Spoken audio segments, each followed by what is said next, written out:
On CBC Radio for all of Northwestern Ontario from our studios in Thunder Bay, I'm Gerald Graham, by the way, along with Jordan Lester. What's the real impact of this recession on people across Ontario? How do you find out? Well, one way is to meet them in their hometowns.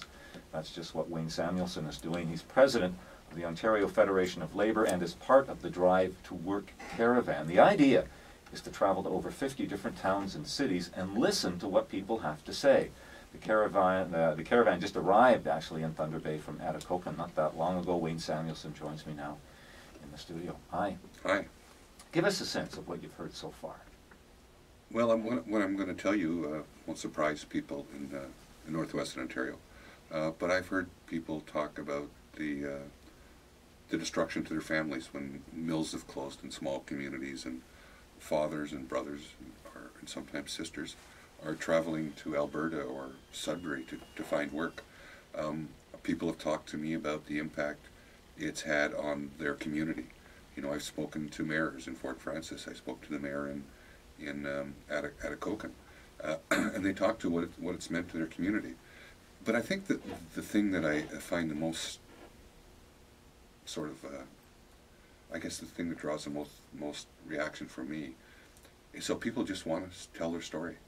They just want someone to listen to what they're going through. I think there's, you know, when you lose your job, it leads to a lot of isolation. I don't think we all recognize how much of our social networks are actually built around work.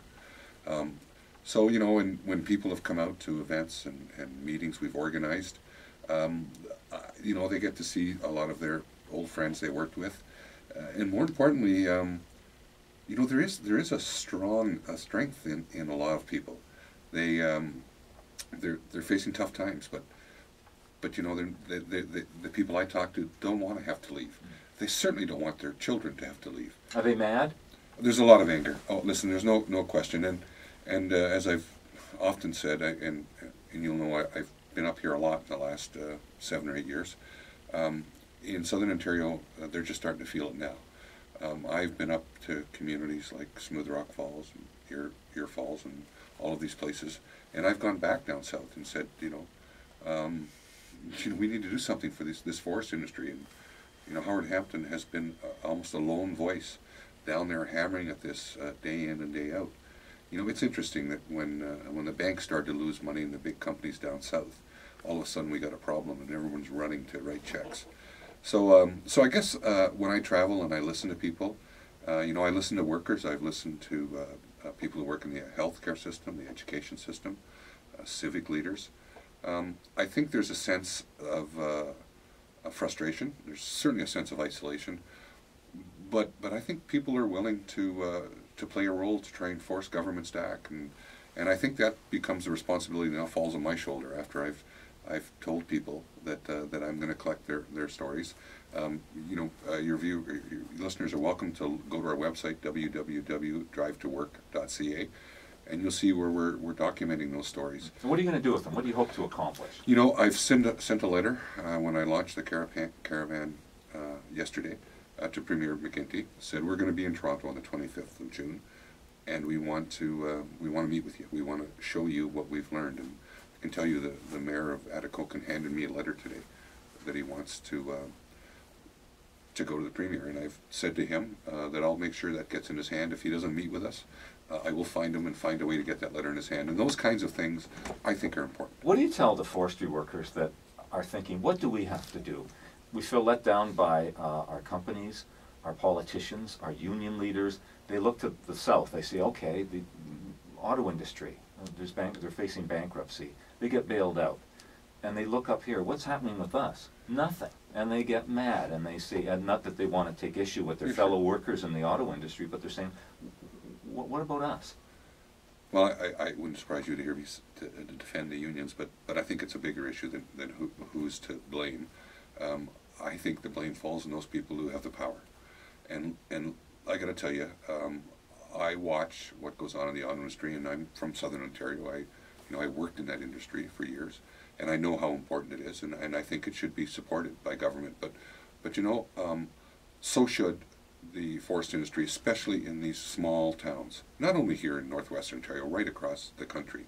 You know, there are things that government could do. You know, there are mills that with a little bit of government support in communities across northwestern Ontario that could survive. There are legislative changes, and I always point to this incredible issue of hydro, how you produce it next to the mill, and you're locked into this provincial pricing system. Because I have always thought the Premier doesn't have the guts, and the government doesn't have the guts to tell those people in southwestern Ontario that you need help up here.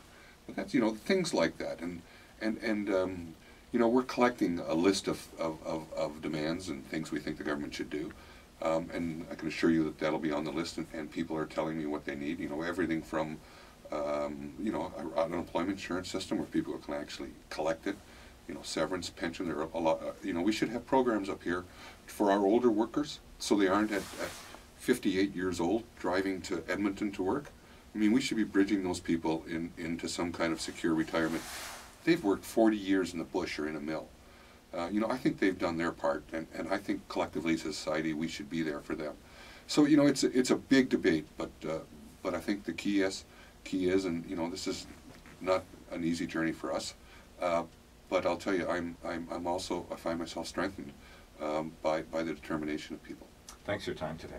It's been wonderful. Thank you. Wayne Samuelson, President of the Ontario Federation of Labour. The Lakehead Labour Centre, by the way, sponsoring a chili supper in support of the Drive to Work caravan. Gets underway actually in just about 7-8 minutes from now at 5:30, 4:30 Central. Everyone's welcome to attend. The caravan continues down the North Shore of Superior tomorrow. It's time now for our business report. Afternoon. The Armed